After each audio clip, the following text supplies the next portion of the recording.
Olá pessoal, uma satisfação estar com vocês aqui de novo.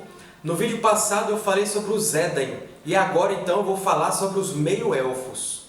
Quem pediu esse tema foi o Elvis Pontes e o Rômulo Camargo, que havia pedido para falar sobre as histórias das raças. Em Sindari, Perethil significa meio-elfos, no singular Perethel. Vamos aqui aprender a pronúncia correta. Pé, Re, lembrem do R bem vibrado, e Vil, assim com a língua entre os dentes, igual à pronúncia do TH do inglês, como em these.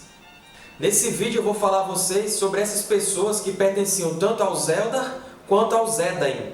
Mas a verdade é que, assim como eu disse no vídeo dos Edain, que esse termo, apesar de significar homens, em geral, ele acabou sendo utilizado para designar somente aqueles das três casas dos amigos dos elfos, acontece algo parecido com o termo Perethil, pois foi um termo que passou a ser utilizado somente a Elros e Elrond, os filhos de Eärendil, apesar do significado ser genérico para meio-elfos, sendo que os dois irmãos gêmeos não foram os únicos a se enquadrarem nessa categoria de mestiços.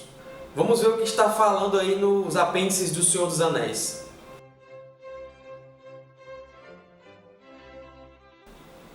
Houve 3 reuniões entre os Eldar e os Edain, Lúthien e Beren, Idril e Tuor, Arwen e Aragorn.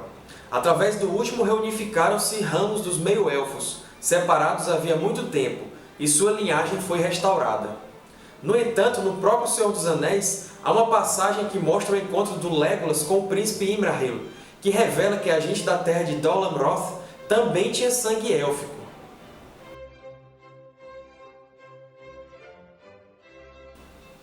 Finalmente chegaram à presença do príncipe Imrahil. Legolas, olhando para ele, fez uma grande reverência, pois viu que realmente ele tinha nas veias o sangue dos elfos. "Salve, Senhor!" disse ele. "Já faz muito tempo que o povo de Nimrodel deixou as florestas de Lórien, e mesmo assim ainda se pode ver que nem todos partiram do porto de Amroth, navegando para o oeste. Assim conta a tradição de minha terra", disse o príncipe. "Mas há anos sem conta não se vê aqui alguém do belo povo, e fico maravilhado em deparar com um deles aqui agora, em meio à tristeza e à guerra. O que procura?" O relacionamento entre raças que deu origem à linhagem real de Dol Amroth foi revelado nos Contos Inacabados.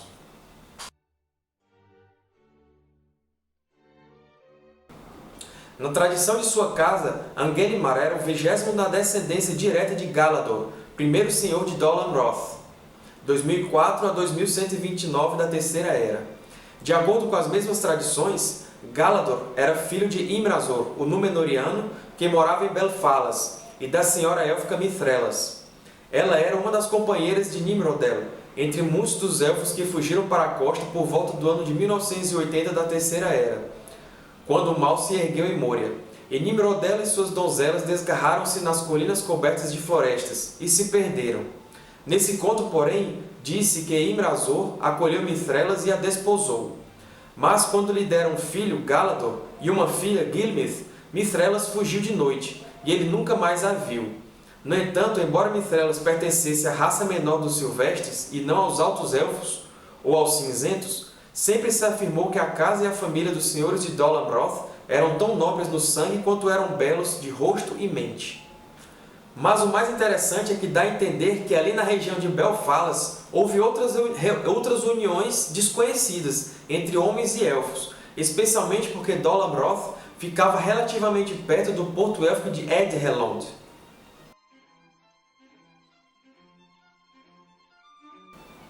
Com ele ia o príncipe de Dol Amroth, em sua cota metálica brilhante, pois ele e seus cavaleiros ainda se comportavam como senhores nos quais a raça de Númenor se mantinha íntegra. Os homens que os viam sussurravam dizendo: "É possível que velhas histórias falem a verdade. Há sangue élfico nas veias dessa gente, pois o povo de Nimrodel certa vez morou naquela terra, há muito tempo." E então alguém cantava em meio à escuridão alguns versos da balada de Nimrodel, ou outras canções do Vale do Anduin, vindas de tempos imemoriais. Para saber mais sobre Dol Amroth, veja o TT número 44. O link está aqui embaixo na descrição do vídeo. A primeira união entre elfos e homens foi entre Beren, o Maneta, da casa de Beor, e Lúthien Tinúviel, filha de Melian, a Maia, e do rei Thingol Capa Cinzenta. O filho deles, Dior Elúhil, herdeiro de Thingol, foi o primeiro meio-elfo da Terra-média.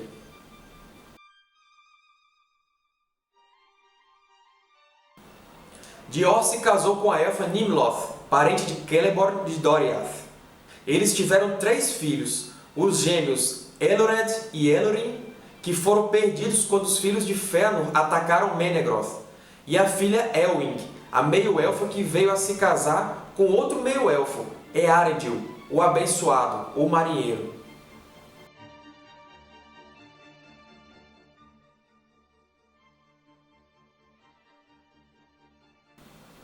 Até aqui, a verdade é que o problema dos meio-elfos ainda não havia surgido, pois Dior morreu jovem, com apenas 39 anos.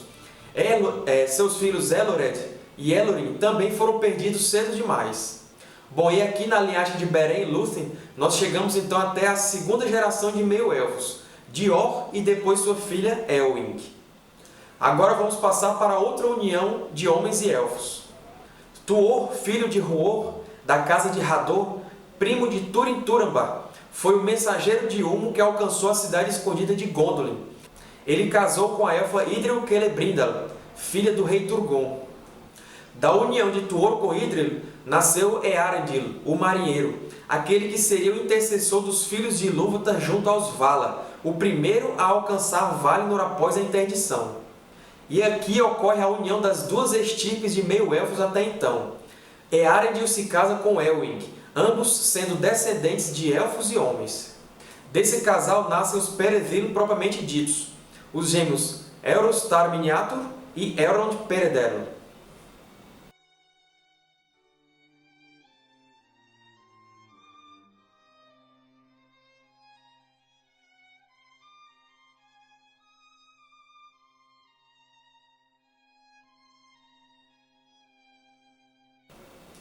A partir daqui, a questão dos meio-elfos finalmente teve que ser debatida pelos Valar, pois eles não esperavam de início que membros das duas famílias ou das duas raças de filhos de Ilúvatar viessem a se unir. Vamos entender então como é que foi esse julgamento sobre a que família deveria Eärendil pertencer. Diz-se entre os elfos que, depois que Eärendil se fora, em busca de sua mulher Elwing, Mandos falou a respeito de seu destino. Pisará um homem mortal em terras imortais e continuará vivo? Disse ele. Para isso foi ele trazido ao mundo, disse porém Ulmo. Diga-me então se ele é Eärendil, filho de Tuor, da linhagem de Hador, ou se é filho de Idril, filha de Turgon, da casa élfica de Finwë. É indiferente, respondeu Mandos. Os Noldor, que se exilaram pela própria vontade, não poderão voltar para cá. Entretanto, no final do debate, Manwë tomou sua decisão. Nessa questão, o poder de decidir pertence a mim. O risco ao qual ele se expôs por amor às duas famílias não se abaterá sobre Eärendil, nem sobre Elwing, sua esposa, que correu o risco por amor a ele. Contudo, eles não voltarão a caminhar entre elfos ou homens nas terras de fora. E esta é minha sentença sobre eles. Eärendil e Elwing, bem como seus filhos, terão permissão cada um de escolher livremente a que família seus destinos serão vinculados, e de acordo com que família serão julgados. Ora, quando fazia muito tempo que Eärendil se fora, Elwing sentiu solidão e medo, e perambulando pela beira-mar, chegou perto de Alqualondë, onde ficavam as frotas dos Teleri. Ali os Teleri foram amáveis com ela e escutaram suas histórias de Doriath, Gondolin e dos tormentos de Beleriand, enchendo-se de compaixão e assombro. E ali Eärendil, ao retornar, a encontrou no Porto dos Cisnes. Antes, porém, que se passasse muito tempo, eles foram convocados a Valimar, e lá foram informados da decisão do rei mais velho. Escolhe tu, disse então Eärendil a Elwing, pois agora estou cansado do mundo. E Elwing preferiu ser julgado entre os primogênitos dos filhos de Ilúvatar, por causa de Lúthien. E por amor a ela, Eärendil fez a mesma escolha, embora seu coração preferisse a família dos homens e o povo de seu pai. Então, por ordem dos Valar, Eonwë foi até o litoral de Aman, onde os companheiros de Eärendil ainda permaneciam à espera de notícias, e levou um barco no qual foram postos os 3 marinheiros. e os Valar os empurraram para o leste com um vento fortíssimo. Tomaram, porém, Vinglot e a consagraram, e Vinglot atravessou Valinor carregada até o limite extremo do mundo, e ali ela passou pela Porta da Noite e foi alçada aos oceanos do firmamento. Eu quero só repetir novamente esse pedaço aqui, ó. Eärendil e Elwing, bem como seus filhos, terão permissão cada um de escolher livremente a que família seus destinos serão vinculados, e de acordo com que família serão julgados. Percebam que isso foi uma concessão especial a esses meio-elfos por seus serviços prestados à causa das duas famílias, Eldar e Edain. A dúvida então continua no seguinte sentido: e os outros meio-elfos, aqueles das outras uniões, eles nasceram mortais ou imortais? Bom, Dior morreu cedo, e seus filhos, tirando Elwing, desapareceram bem cedo também. A questão é resolvida por uma pequena sentença que ficou de fora da edição final do Silmarillion. Reparem no trecho que eu vou ler agora. Ele é quase totalmente igual ao trecho anterior que eu li do Silmarillion, mas principalmente possui uma frase que explica muita coisa.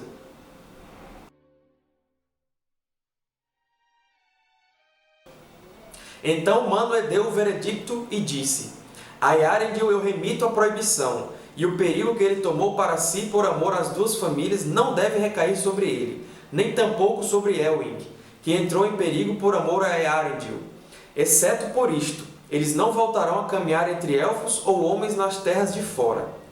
Agora, todos aqueles que têm o sangue de homens mortais, em qualquer parte, grande ou pequena, são mortais, a menos que outro destino lhes seja garantido. Mas nesta questão, o poder do destino é a mim confiado. Este é o meu julgamento. A Eärendil e a Elwing e a seus filhos terão permissão cada um de escolher livremente sobre que família serão julgados. Reparem na frase que ficou de fora do Silmarillion. Agora todos aqueles que têm o sangue de homens mortais em qualquer parte, grande ou pequena, são mortais, a menos que outro destino lhes seja garantido. Mas nesta questão o poder do destino é a mim confiado. Embora esse trecho tenha ficado de fora da edição final de Christopher Tolkien, podemos entender que ele permaneceu, porque Ronald Tolkien foi fiel a esse entendimento. Vamos relembrar lá de Dowland Roth, que eu falei no começo do vídeo. Aliás, essa história está mais detalhada no TT número 44, não deixem de conferir lá. Então, Mithrelas, a elfa, teve filhos com Imrazul, mas seus filhos nasceram mortais. Tanto é que ela desapareceu e os deixou na Terra-média, pois ela sabia que o destino deles era diferente do dela. Logo, a regra é, se um dos pais é mortal, o filho será mortal, salvo se houver alguma designação especial para ele. Voltemos então aos filhos de Eärendil.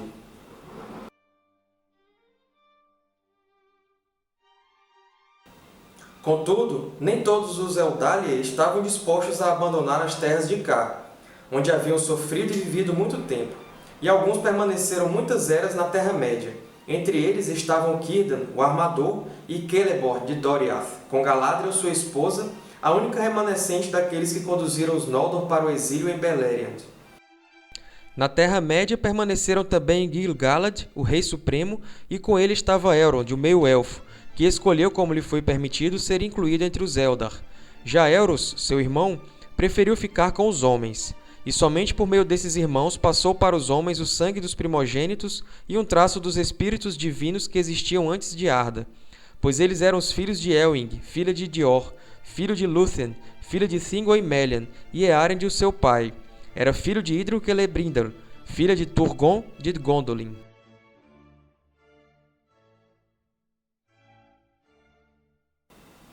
E ali estavam a torre e a fortaleza construídas por Elros, filho de Eärendil, que os Valar designaram para ser o primeiro rei dos Dúnedain. Ora, Elros e Elrond, seu irmão, descendiam das 3 casas dos Edain, mas também em parte dos Eldar e dos Valar, pois Idril de Gondolin e Lúthien, filha de Melian, eram suas antepassadas.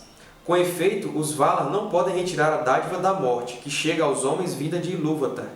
Mas na questão dos meio-elfos, Ilúvatar conferiu-lhes o poder de decidir, e eles resolveram que deveria ser concedido aos filhos de Eärendil o direito de escolher o próprio destino, e Elrond preferiu ficar entre os primogênitos, e a ele foi concedida a vida dos primogênitos. Já a Elros, que preferiu ser um rei dos homens, ainda foi atribuída uma grande quantidade de anos, muitas vezes maior que a dos homens da Terra-média. E toda a sua linhagem, os reis e os senhores da casa real, gozaram de uma vida longa, mesmo em comparação com a dos Númenóreanos. Elros, porém, viveu 500 anos e reinou sobre os Númenóreanos por 410. Então Elrond decidiu pelos primogênitos, enquanto Elros escolheu o segundo povo. O detalhe é que, quanto aos descendentes de Elros, não havia mais a possibilidade de escolha, o que é bem lógico, já que Elros já havia se declarado da raça humana. Então, de acordo com a regra, filhos de sangue mortal são mortais. Já quanto aos filhos de Elrond, o poder de escolha permaneceu, tanto por Elrond ter escolhido a imortalidade, quanto por sua esposa ser elfa. Por amor a Aragorn, Arwen escolheu ser mortal. Mas muitas pessoas se perguntam, mas como é essa escolha? Ela tem que falar para alguém tipo, olá Eru, olá Vala, eu escolho ser mortal, beleza? Na verdade, essa é uma escolha interior, ela simplesmente age de forma a ser mortal.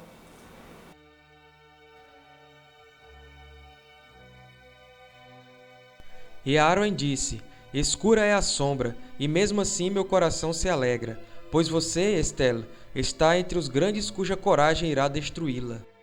Mas Aragorn respondeu, infelizmente não posso prever esse fato, e o modo como virá a acontecer está oculto para mim. Mas com sua esperança hei de esperar, e rejeito a sombra com todas as minhas forças. Mas da mesma forma, senhora, o crepúsculo não é para mim, pois sou mortal, e se você ficar ao meu lado, estrela vespertina, deverá também renunciar ao crepúsculo. Ela então ficou imóvel como uma árvore branca, olhando para o oeste. Por fim disse, vou ficar ao seu lado, Dúnadan, e dar as costas para o crepúsculo.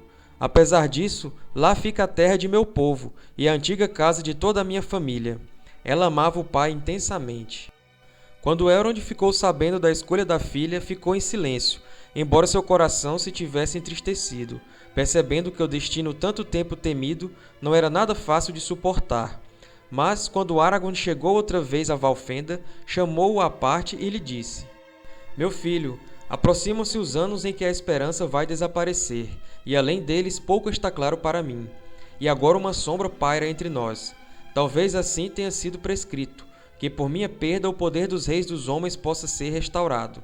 Portanto, embora o ame, digo-lhe isto, Arwen Undomiel não diminuirá a dádiva de sua vida por uma causa menor.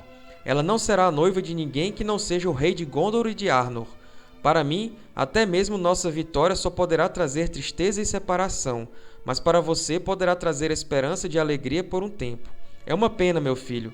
Receio que para Arwen o destino dos homens possa ser difícil no final. O final de Arwen Undomiel, a estrela vespertina, é bem triste.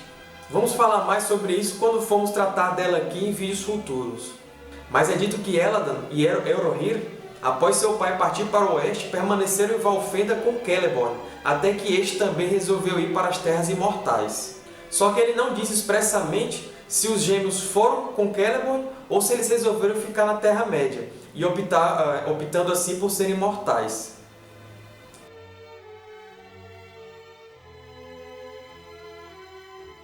Elrohir, Eladan. Esses nomes dados a seus filhos por Elrond referem-se ao fato que eram meio-elfos. Possuíam ancestrais mortais assim como élficos em ambos os lados. Tuor no lado de seu pai, Beren no de sua mãe. Ambos significam elfo mais homem. Elrohir pode ser traduzido cavaleiro élfico. Eladan pode ser traduzido númenóreano élfico.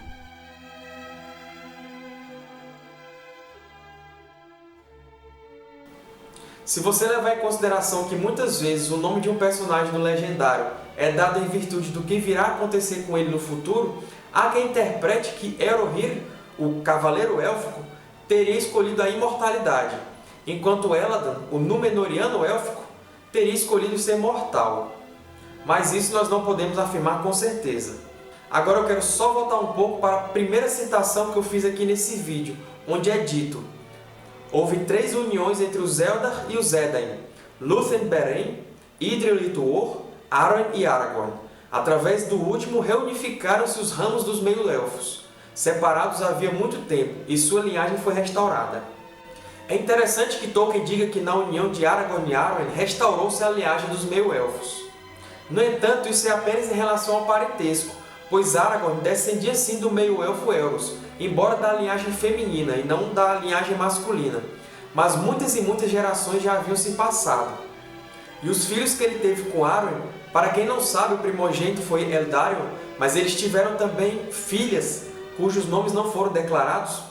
Eles até poderiam ser considerados meio-elfos, pois sua mãe era uma, só que eles eram contados, claro, como parte da família dos homens, até porque Arwen já havia decidido ser mortal. Voltando ao tema principal dos Perevil, eu não sei se vocês se atentaram para esse detalhe, mas os meio-elfos, pelo menos esses principais, tinham um pouquinho de sangue angelical ou divino, pois eles descendiam de Melian, a Maia, esposa de Thingol. Lúthien, apesar de ser elfa, ela tinha sangue angelical, e assim todos os seus descendentes tinham um pouco também. Agora uma curiosidade aqui para vocês. Lá no livro As Cartas de J.R.R. Tolkien, que é muito citado por nós aqui no Tolkien Talk, há muitas cartas que foram publicadas apenas trechos ou pedaços. Um exemplo é a carta 131, que inclusive eu fiz um vídeo só falando sobre ela aqui no Tolkien Talk. E eu falei das partes principais que ficaram de fora e foram omitidas. Não deixe de conferir o TT número 46. O link está aqui embaixo na descrição do vídeo. Pois bem, existe uma outra carta de número 255 que também foi reduzida e só publicaram um trecho que diz respeito ao Fastitocalan, que é um animal mitológico que aparece nos poemas lá do livro As Aventuras de Tom Bombadil.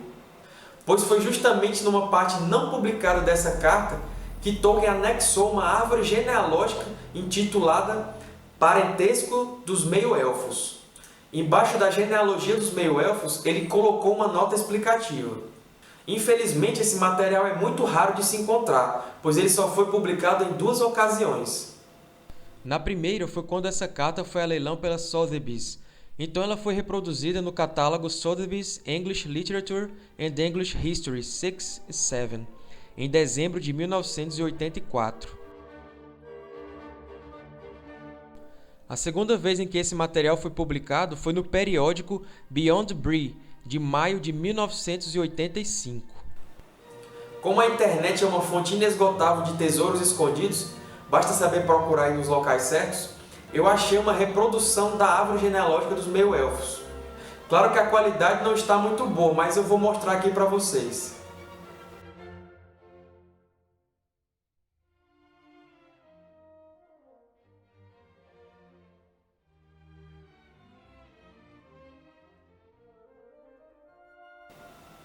A nota que Tolkien escreveu eu traduzi para vocês.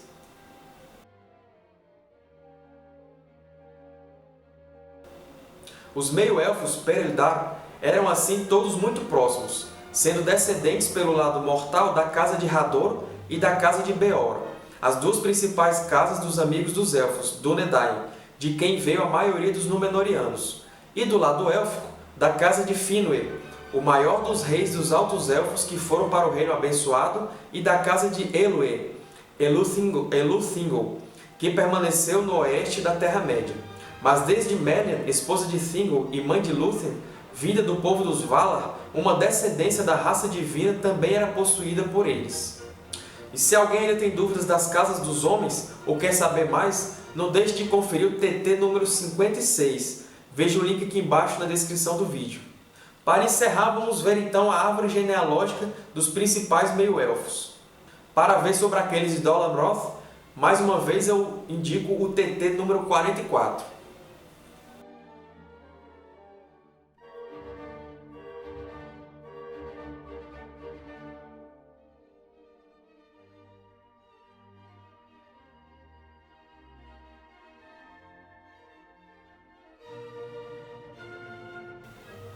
Então é isso, pessoal. Eu me diverti bastante preparando esse vídeo aqui e eu espero que vocês tenham gostado.